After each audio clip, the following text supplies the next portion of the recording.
Estimados telespectadores, bienvenidos a un nuevo capítulo del programa Más Conocimiento de Campus TV de la Universidad de Talca. La economía estudia la forma de administrar los recursos. Su aplicación en el tema ambiental y educacional está teniendo principal importancia en los últimos tiempos.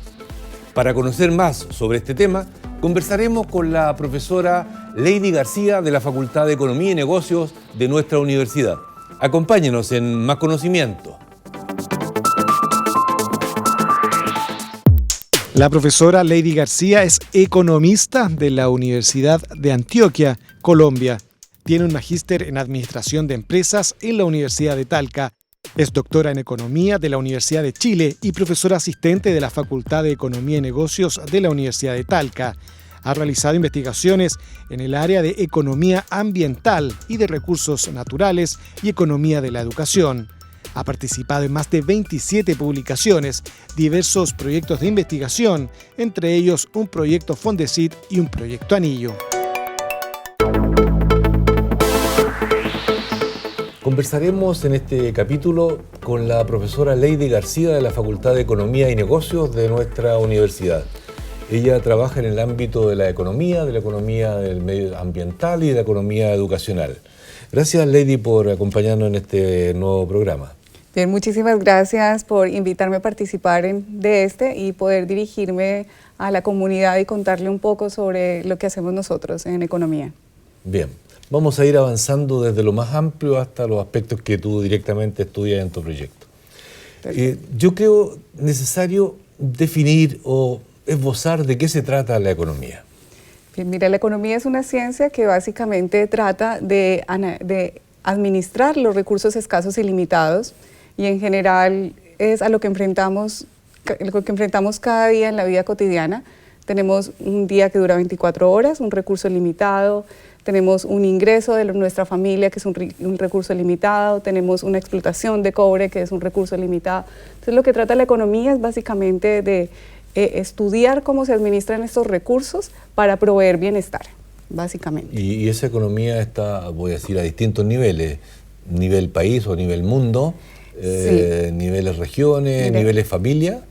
Lo que estás tocando ahora es básicamente que la economía tiene como dos grandes ámbitos de estudio, uno que es la macroeconomía, que se encarga de estudiar a las personas o a los individuos como en conjunto, agregado, y esa es la parte de la economía que estudia básicamente cómo se desenvuelven los países.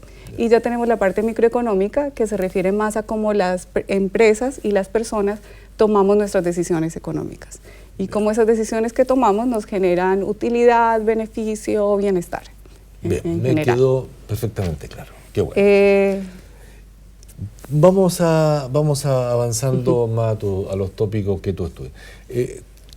Tú estudias economía ambiental y de recursos naturales, es uno de los ámbitos. ¿Cómo la economía entra en ese terreno? Mira, la economía ambiental entra en el terreno básicamente ya de lo ambiental como tal, porque utiliza todo el entorno de análisis económico para tratar de ver cómo la economía impacta en el medio ambiente, cómo la economía genera estos efectos que a veces son adversos en los ecosistemas, en los recursos naturales que se tienen, y para esto utiliza básicamente dos métodos o dos aproximaciones, y uno son los métodos de valoración económica, que se trata de valorar cuánto valen los recursos ambientales, por ejemplo, de valorar cuánto las personas valoran la calidad del aire. El aire, que es un bien que no tiene un precio, pero cómo esa calidad de ese aire afecta nuestro bienestar. Y hay métodos que tratan de aproximar básicamente cuánto, por ejemplo, las personas están dispuestas a pagar por mejorar la calidad del aire que reciben, o cuánto estarían dispuestos a recibir de contaminación por tener otro bienestar. ¿Hay formas de cuantificar eso? Sí, para eso existen varios métodos. Existen métodos desde costos del viaje, precios hedónicos, disposición a pagar, que es el método más extendido. Dentro de la disposición a pagar, que es uno de los métodos más conocidos, es que básicamente a una persona se le consulta cuánto estaría dispuesto a pagar, por ejemplo, en la cuenta de los servicios públicos para que disminuyera en un punto la contaminación del aire, por ejemplo, en la ciudad de Talca. y las personas van reflejando así cuánto valoran ese bien ambiental, o por ejemplo cuánto un bien ambiental de no uso, como por ejemplo puede ser el río Claro, cuánto las personas valorarían que el río Claro no esté contaminado. Y se trata un poco de eso. Por ejemplo, si uno quisiera ver el radar 7 tazas de cuánto las personas lo valoran, uno podría hacer un método de costos del viaje para analizar cuáles son los costos económicos de ir a ver el radar 7 tazas, y si yo estaría dispuesto a pagar por ese costo, eso es un indicador de cuánto valoro ese bien ambiental. ¿Y quién realiza sus estudios habitualmente? ¿Hay algún servicio público que se preocupa de eso? Mira, la mayoría ¿Algún ministerio? La mayoría de esos estudios provienen básicamente de economistas ambientales. Tenemos en Chile el Ministerio de Medio Ambiente, que efectivamente es la entidad de política pública encargada de velar por el buen uso del medio ambiente, y ellos tienen diferentes regulaciones normativas y también tienen una unidad de estudios, donde en esa unidad de estudios contratan a diferentes economistas ambientales y otros biólogos, dependiendo del tipo de ecosistema que sea, y le hacen básicamente, externalizan estos servicios para hacer los estudios. De hecho, nosotros como universidad ya hemos hecho varios estudios para el Ministerio de Medio Ambiente, porque no solamente es aire, sino que también es agua, contaminación de, por ejemplo, de industrias en ríos o en bordes pesqueros marítimos. Entonces va mucho más allá de aire. Y el Ministerio y políticas públicas asociadas a la temática medioambiental, ¿cómo la ves? ¿Existen y cómo lo ves eso? Mira, yo creo que existen, hay importantes avances que se han hecho en este ámbito, especialmente en cuanto a lo que es normativas y exigencias medioambientales, porque la idea es mitigar un poco esas externalidades negativas que puede generar la actividad económica para mejorar así el bienestar de las personas. Entonces, dentro de este marco de normativas se ha ido fortaleciendo, ha ido modificándose con los años, se han creado nuevas metodologías de medición de impacto ambiental y con base en ello se han formulado distintas políticas. Por ejemplo, un caso que nos atinge mucho a la ciudad de Talca, que es el caso de la contaminación en el invierno por el uso de calefactores y la leña, básicamente. Dentro de las políticas que hace el Ministerio, todos esos programas de zonificación, de horarios en que no se pueden utilizar, esa política que promueve el uso de leña seca o el programa de reconversión de calefactores, hace parte de todas estas medidas de política pública que se está haciendo. ¿Y esas políticas, a tu juicio, son suficientes o se debe avanzar más aún? Mira, depende en específico de la política que estemos hablando, porque dentro de las cosas que te quería comentar es que también, por ejemplo, hay políticas en el ámbito pesquero como las cuotas de pesca para que no se degraden los ecosistemas y que podamos tener en el futuro disponibilidad de ciertos productos marítimos que no tendríamos si se degrada completamente el ambiente. Respecto a si son suficientes o no, ahí me pones en una encrucijada, porque te puedo decir que representando un poco a las personas que estudiamos esto y no necesariamente mi visión personal, yo creo que hay importantes avances.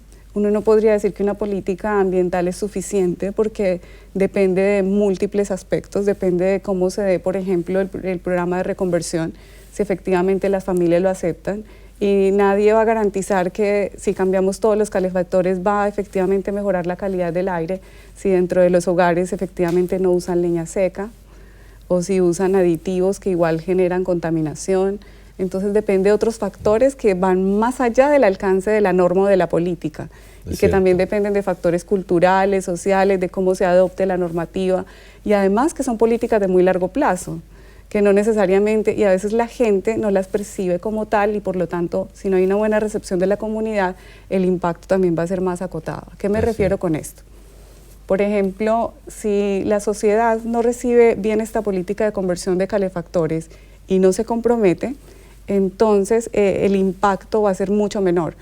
Y yo hoy puedo tomar una decisión de qué importa si utilizo leña húmeda, total lo importante es estar caliente hoy, y no piensan en la visión de largo plazo de que efectivamente también vas a contaminar a tus hijos o a las otras generaciones. Entonces tienen una visión cortoplacista.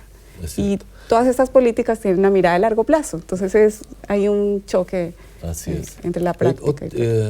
Doctora García, Otro ámbito del cual usted también está estudiando se refiere a la economía en la educación, o de economía educacional, podría llamarle. ¿Cuál es el abordaje allí? Bien, mira, la economía de la educación es una disciplina bien bonita de la economía, es una de las líneas de investigación relativamente jóvenes y se trata básicamente de utilizar todo el marco teórico de la economía para estudiar los problemas de educación. Cuando me refiero a ámbitos teóricos de la economía, hay tres grandes temas que se estudian en economía de la educación, que son la inversión en educación, y es cómo una persona en su interés personal decide cuánto invertir en educación porque espera tener una retribución a cambio. Pero también está otra parte que estudia el financiamiento de la educación y piensa más en el ámbito público, y es que la educación tiene externalidades económicas positivas. ¿A qué me refiero con esto? Cuando una persona decide ir a la universidad, no solamente decide educarse e ir a hacer un doctorado, no solamente va a tener un beneficio personal porque eventualmente va a tener un mejor salario, sino que además también va a ayudar a las personas que estén a su alrededor. Por ejemplo, una persona que se eduque y esté más capacitada va a ayudar a que sus pares o sus subalternos también hagan mejor su trabajo, van a generar mayor productividad en conjunto, entonces va a generar algo que se llama como un efecto chorreo de externalidades positivas en el resto de la población, y esto ayuda a mejorar el bienestar conjunto de todos. De hecho, se dice que uno de los factores determinantes en el largo plazo del crecimiento económico es justamente el capital humano, y el capital humano se fortalece vía educación. También estas externalidades positivas vienen de muchas partes, por ejemplo, todo lo que se hace en términos de innovación, de capacidad de innovar. Cuando alguien se educa muchísimo y es capaz de innovar y de generar nuevos conocimientos, esa innovación puede ir desde sectores productivos a resolver problemas médicos, en salud, en cualquier ámbito, entonces también va a favorecer a las otras personas. Lady, vamos a hacer una breve pausa y luego retomaremos temas como la economía ambiental, la economía educacional. Ustedes esperen unos segundos.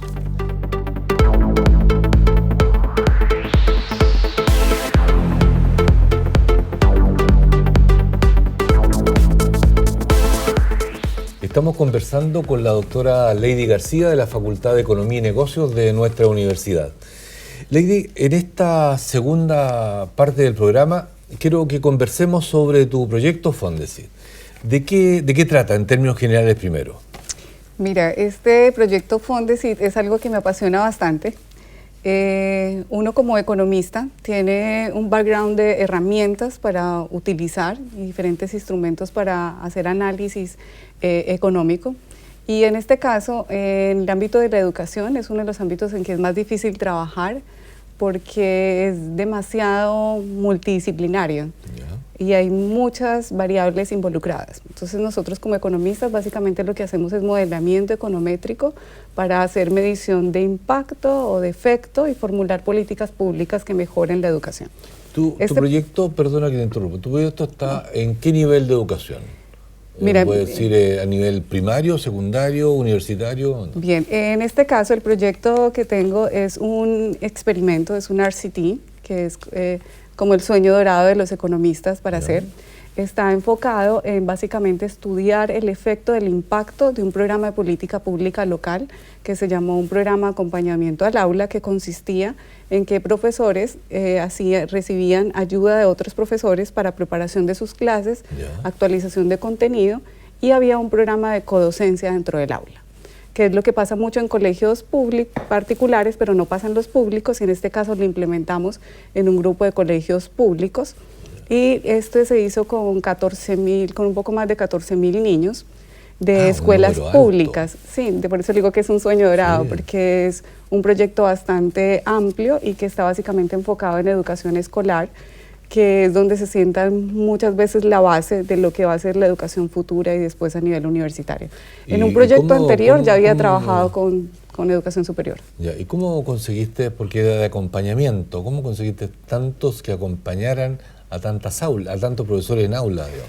Bien, mira, ¿Cómo se hacía eso? Para hacer este tipo de trabajos se necesita dos grupos. El grupo completo son 14.000, pero se necesitan niños que hayan sido tratados con niños que no son tratados. Entonces hay niños que no recibieron el programa y lo que es que se comparan sus resultados académicos con niños que sí reciben el programa. Entonces no se necesita acompañar a los 14.000, sino que se acompañaban alrededor de 8.000. 50% de ellos. Aproximadamente. Y con eso se utilizan técnicas de modelamiento matemático relativamente sofisticado para medir los efectos que esto tiene en estos niños. ¿Qué tipo de, más allá del software o el modelamiento matemático que hayan usado, qué tipo de variables evaluaban? Mira, se evalúan muchas variables y se consideran un número importante porque básicamente se evalúa los niveles de logro, aprendizajes esperados en estos niños, tanto al inicio del año escolar como en la mitad y al final del año escolar, y se hace un seguimiento durante varios años, porque no solamente se miden los efectos de corto plazo, sino también los mediano plazo. Por lo tanto, se tiene que controlar por variables como nivel socioeconómico del hogar, tamaño del colegio, tamaño de la clase para medir efecto par, índice de vulnerabilidad, acceso al sistema de salud, condiciones del niño, el tipo de alimentación que recibe. Entonces, son variables bien amplias. Si el niño también en la variable sexo, la variable edad. Claro, todas las sociodemográficas básicas están incluidas, pero además variables de control de colegio, de zona, localización y otras. ¿Y en qué etapa está el proyecto? Mire, el proyecto en estos momentos ya terminamos como toda la etapa de, digamos, de recolección de información.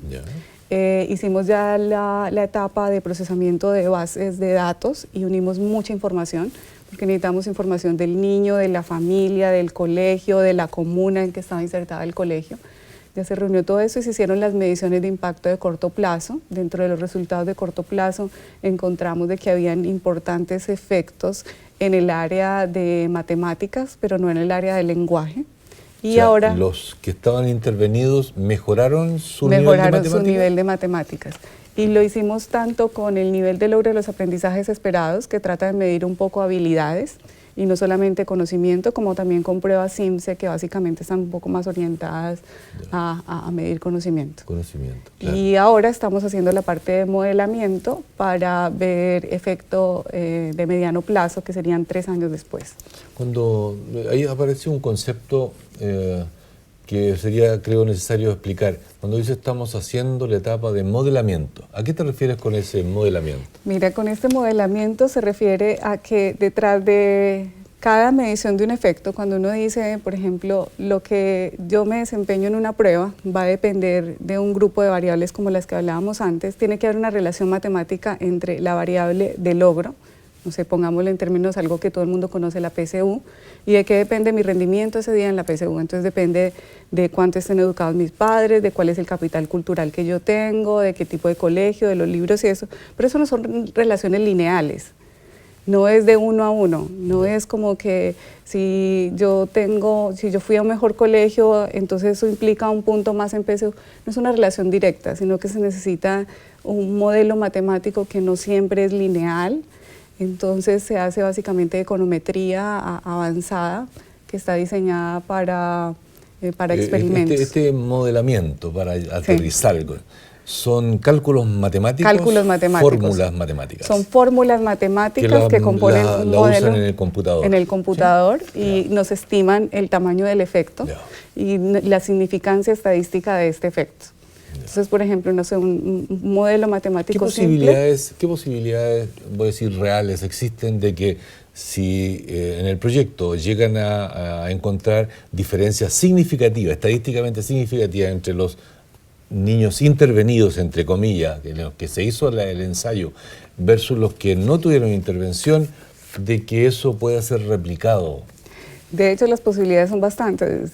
Cuando se formuló el proyecto, uno de los terceros objetivos era básicamente formular un programa de política pública y ver cuáles eran las herramientas que se podían utilizar. Y nosotros normalmente cuando terminamos este tipo de estudios los presentamos a las comunidades educativas y al Ministerio de Educación y ellos deciden si lo implementan o no.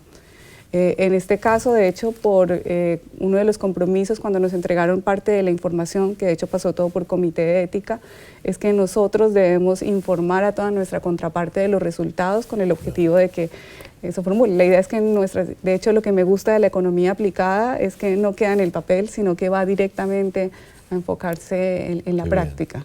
Bien, ojalá los resultados del proyecto puedan ser transformados en política pública, como lo indica. Voy a salir un poquito del proyecto, pero sí siempre quedando en investigación. ¿Qué importancia tiene para ti que, junto con los informes que puedas entregar a las autoridades correspondientes y presentaciones ante ellos, los resultados puedan ser publicados en revistas científicas de la disciplina, por cierto? Bien, mira, frente a eso mi visión es bastante simple. Yo creo que ya tenemos un marco que nos norma de algún modo, y nosotros como investigadores estamos llamados a publicar en las mejores revistas y journals de calidad, y que ojalá tengan un índice de citación alto, y eso significa que básicamente que haya una mayor divulgación de toda la investigación que nosotros hagamos, y efectivamente eso sea una contribución a la ciencia. Pero yo creo que una de las cosas más importantes que tienen proyectos como los míos es que no es un proyecto que solamente va a quedar en un bonito paper, que va a quedar publicado en una buena revista, sino que también va a ir efectivamente a resolver el problema por lo cual nació nuestra disciplina, que es una ciencia social, y a resolver estos problemas sociales que hay en ámbitos tan importantes como es la educación. Entonces ahí tengo un trade-off, porque por ejemplo cuando uno quiere publicar algo de mucha calidad se demora años. Imagínate que yo llevo con este trabajo desde el 2011 más o menos, que lo formulé la primera vez, y me gané el Fondesit en el año 2017.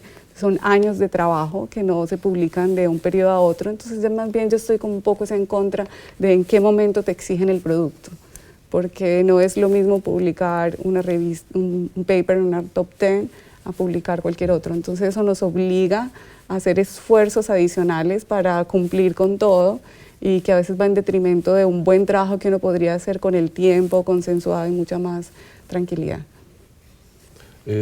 Bien, hay otro aspecto dentro de las distintas disciplinas de la ciencia, y la economía, la ciencia económica no están ajenas, creo, es qué importancia le das tú a las colaboraciones entre economistas, investigadores, tanto del país como del extranjero. Bueno, para mí la colaboración entre investigadores es fundamental. Yo creo que es importante aprender de los otros, y no solamente aprender de tus otros pares, en nuestro caso economistas, sino también de que hay muchos problemas que son multidisciplinarios y requieren trabajar con profesionales de otras disciplinas. Creo que es súper valorado, que eso le da muy buen plus tanto al investigador como a los proyectos, y obviamente esto le va a dar más relevancia a la investigación, a lo que hacer cada día. Bien, gracias Lady, estamos llegando hacia el final del programa. Queremos agradecerte como Campus TV que hayas aceptado nuestra invitación. Bien, muchas gracias Iván por la invitación, y espero que esto sea un poco entretenido y le explique un poco más a la gente lo que hacemos dentro de la universidad. Sí, muchas gracias. Sin duda, ha sido muy importante. Estimados telespectadores, hoy con la profesora Lady García de la Facultad de Economía y Negocios de nuestra universidad hemos conocido algo de la economía y particularmente su asociación con el ámbito de lo ambiental y los recursos naturales y también de la educación. Ustedes gracias por acompañarnos y nos vemos en una próxima oportunidad. Hasta pronto.